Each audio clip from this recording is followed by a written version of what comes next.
Mastering a fine, a guide to understanding obligations. Hello, and welcome to today's English learning session.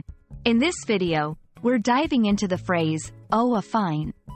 Whether you're brushing up on your English skills or encountering this phrase for the first time, we'll explore what it means to owe a fine and how you can use this phrase correctly in conversation. So, let's get started.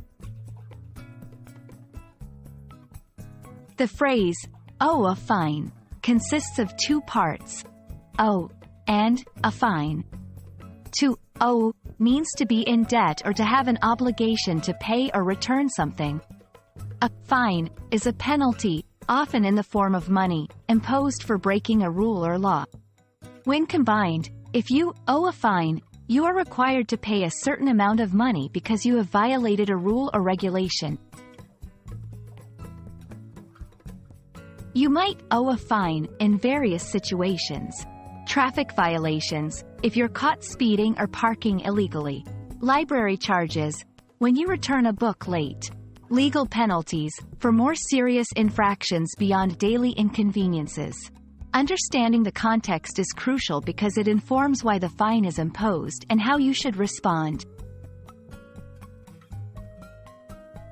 Now, let's look at how to incorporate owe a fine into your everyday communication.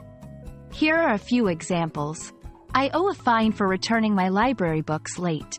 She owes a fine for parking in a no parking zone. They owe a fine for noise disturbances during the night. And there you have it, a clear understanding of what it means to owe a fine. Remember, it's all about the obligation to pay for a wrongdoing. We hope this video clarifies the phrase for you, and you feel more confident using it. Thank you for joining us, and we look forward to helping you continue your English learning journey.